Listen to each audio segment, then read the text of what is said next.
Well, thanks for joining us again. Let's bring you up to speed on developments over the last couple of hours out of Ukraine and from the Russian invasion. More meetings for the Russian President Vladimir Putin, who will be holding one with the Turkish President Tayyip Erdogan in the Black Sea resort of Sochi on August 5th. Both leaders are expected to discuss regional problems and bilateral relations. The UK has sanctioned Russian officials imposed in the Luhansk and Donetsk provinces in eastern Ukraine, as well as 29 regional governors across Russia in response to Moscow's invasion. Vitaly Kosenko and Vladislav Kuznetsov, the Russian-imposed minister and first deputy chairman of the so-called Donetsk and Luhansk People's Republics, were among the 42 new designations, which also included Russia's minister and deputy minister of justice and two nephews of Russian billionaire Alisher Osmanov, who was himself sanctioned by the UK in March. Russia has also announced it is quitting the International Space Station after 2024, but will continue to fulfill its obligations to partners. Russian cosmonauts on the ISS have received particular attention in the wake of Russia's invasion of Ukraine, with early speculation that the crew's choice to wear yellow and blue flight suits while boarding the station in March was a subtle show of Ukrainian solidarity. Turkish Defense Ministry says a joint coordination center for Ukrainian grain exports under the UN brokered deal will be opened in a ceremony in Istanbul tomorrow. Russia, Ukraine, Turkey and the UN are expected to appoint representatives at the JCC to monitor the implementation of the plan. And finally, Russia's defense ministry says the military has destroyed 8 missiles and artillery arms depots in the Mykolaiv region. It comes after Ukraine reported multiple missile strikes in Mykolaiv and in the southern port city of Odessa. Ukrainian President Volodymyr Zelensky released a video of the wreckage of houses in Zatoka, a popular resort village in the west of Odessa, saying no military bases, no troops. Russian terrorists just wanted to shoot. They will be held accountable for all of this. Well, on to other issues. Now, the European Union's finance ministers have finished their meeting just a while ago, approving a plan to reduce natural gas use, that is, by 15% in order to cut dependence on supplies from Russia. That agreement involves voluntary reductions between the months of August and March and will allow member states to stockpile supplies ahead of the coming winter months. The deal comes amid the prospect that Russia will cut off gas supplies to the EU in response to EU sanctions against Russia for its invasion of Ukraine. In case of emergency, the EU could make the cuts mandatory, although with certain exemptions that were agreed to as part of a compromise in order to reach the agreement. Ministers agreed on voluntary reduction of EU's gas consumption between the 1st of August and March 31st, 2023 by at least 15% compared to its average consumption during the same period over the previous 5 years. Today we are sending a strong signal, not only to Vladimir Putin, who once again failed to divide the European Union, but most importantly to our citizens. Today's decision ensures we will not have to face dramatic consequences in winter, including gas scarcity or the price spikes. The discussion showed that while solidarity is necessary, it works best when we recognise that the circumstances of the member states vary widely.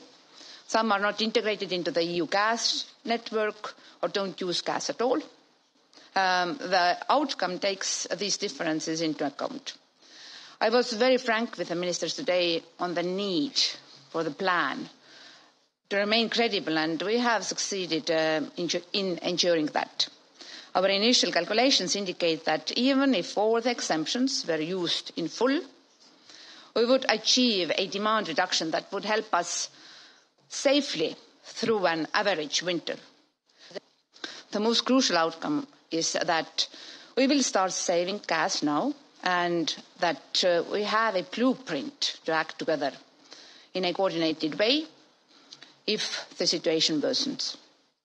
Reducing gas demand proactively allows us to avoid rushed or unilateral decisions when it is too late. It will make it possible to plan the savings in the most efficient way, minimizing the impact on our people and businesses. The impact on the GDP will be significantly smaller if we start saving now and don't wait until Russia forces us to do so. Russia's Foreign Minister Sergei Lavrov, who is still in Africa, in Uganda today, says Moscow has still not received a proper explanation about the status of a turbine from the Nord Stream 1 gas pipeline that has been serviced by Siemens Energy in Canada. It was only mirroring what Kremlin spokesperson Dmitry Peskov said about the turbines. They had not yet arrived, but Moscow hopes it will be installed sooner rather than later. Russian gas giant Gazprom said yesterday it had received documentation on the turbine, but some issues and risks remain. Russia blames the delay over the turbine when it cut gas flows through the Nord Stream 1 to Germany to 40% of its capacity in June. But more on Kremlin spokesperson Dmitry Peskov, who's also reiterated that the sanctions against Russia complicate the work of the Nord Stream 1, which is lowering gas supplies to Europe to just 20% of its capacity and maintenance. Gazprom has said flows would fall to 33 million cubic meters per day from tomorrow, Wednesday, a halving of the current already reduced level because it needed to halt the operation of a gas turbine at a compressor station on instructions from an industry watchdog. Well, as finance ministers prepared to hold their meeting this morning to discuss cutting gas supplies, Poland's climate minister Anna Moskwa said the latest EU proposal was neutral for her country because it included no binding targets. She said Warsaw was against signing obligatory reduction targets to countries, and in the gas storage sites in Poland are full, and her country does not need to limit gas usage for now.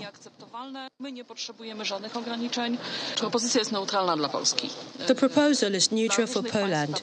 This proposal is different for different countries, and what we will be advocating today is that the approach to this document should not depend only on our Polish view, but on the view of each individual country. I want to make sure that none of the countries is forced into reduction, that none of the countries is forced or is unhappy with this document or is forced to limit their energy security. With this document, we do not want to force any country to accept solutions that will be unacceptable. We do not need any limits. 11 countries have some limits when it comes to gas. Poland does not, and there is no need for any limits as the storage sites are full and we have gas delivered to Poland. As for the German economy minister, Robert Habeck, the New Deal showed a strong and unified European Union, and that Europe remains united despite Russia's efforts at splitting opinions. Habeck said Germany already stood at 14 or 15% savings this year, but that could change towards winter, according to him.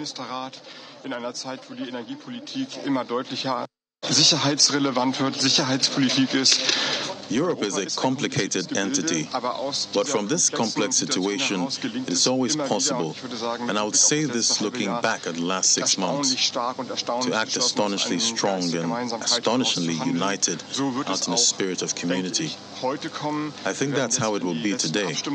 We will now go into the final rounds of voting on the final paper, but in the end, I expect a strong, unified signal that, first of all, Europe is supporting each other, the countries in Europe, that the markets remain open, that we are jointly expanding the infrastructure and making joint efforts to reduce gas consumption in this case.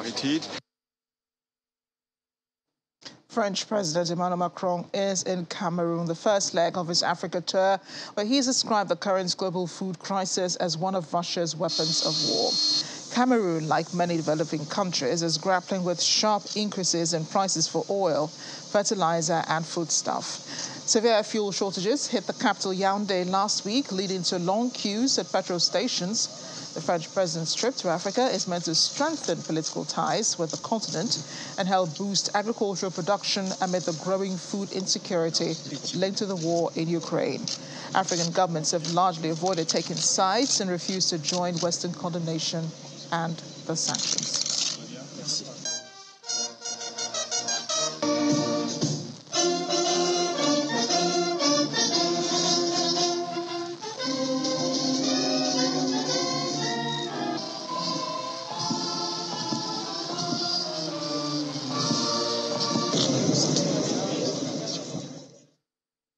want to bring in economist Akinlade Adedayo. He joins me now from Moscow. Akinlade, thank you so much for joining me on the program today. Let me begin with the visits by the French President Emmanuel Macron and Russia's Foreign Minister Sergei Lavrov. They're in Africa as we speak. Quite unusual visits this time of the year. And this is also happening as the war is being fought in Ukraine. What can Africa offer the world? Good evening, Hamarashi. Thanks for having me again.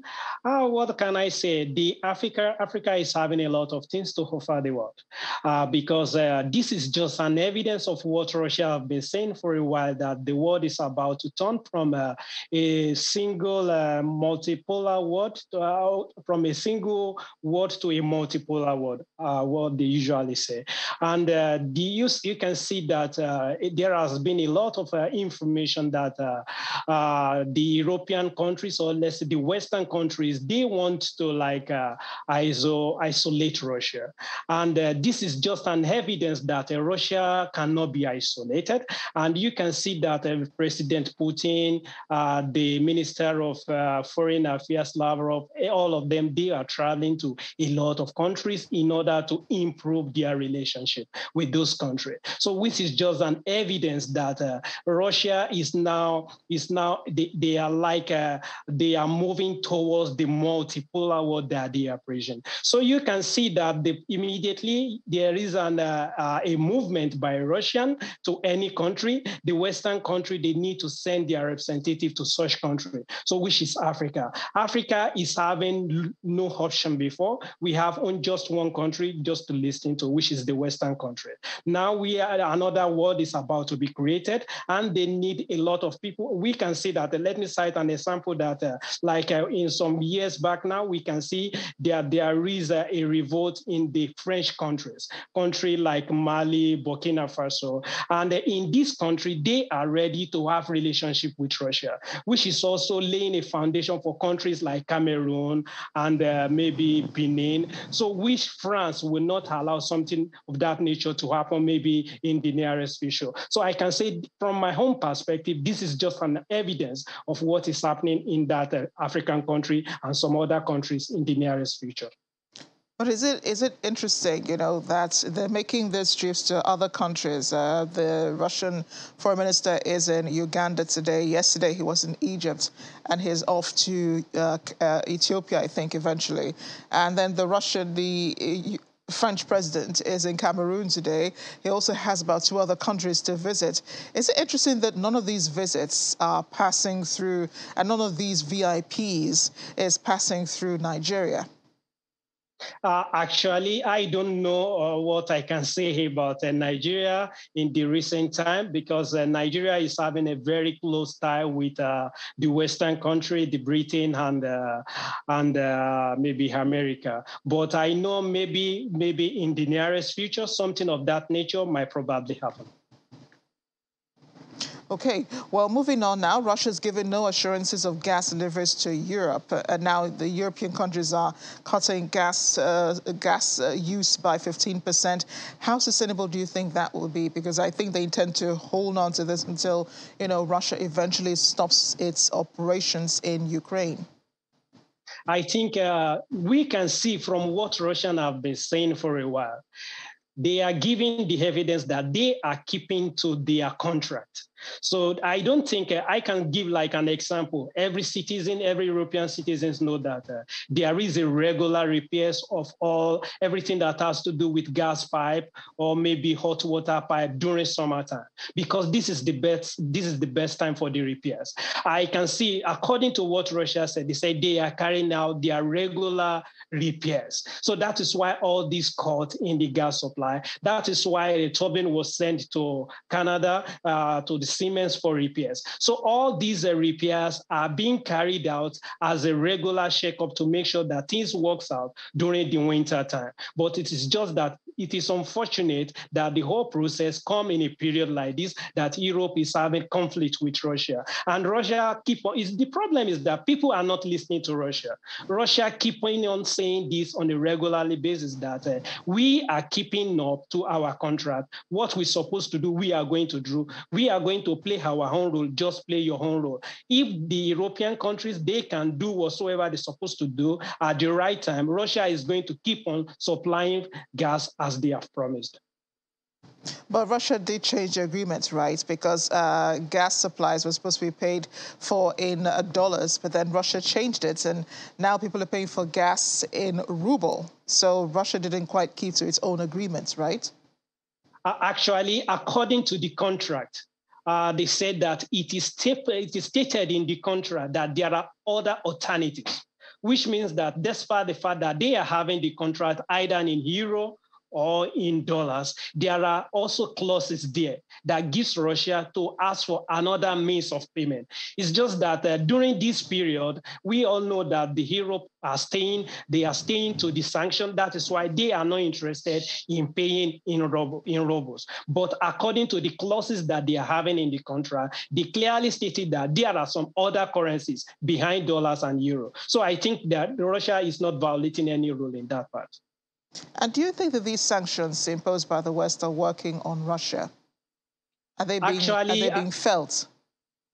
Actually, I can say that compared to what we've been feeling on February, March, at the early stage of the military action in Ukraine, I can say that there is a great change now. Even I can say that there is deflections because the cost of foodstuffs that we are buying at higher prices then, the price is reduced drastically. And we can also, the evidence of this is what we just felt last week, Friday, when the federal government, the central bank reduced the interest rate. There is a cut in the interest rate from 10.5% to 8%. And this is the third time of it. This is the third time they are carrying out this right from the beginning of the operation. We can see that at the beginning of the war operation, around February, the interest rate, the federal government and the central bank, they increased the interest rate to around 20%. So which discourage people from borrowing money. But later on, they reduced the interest rate down to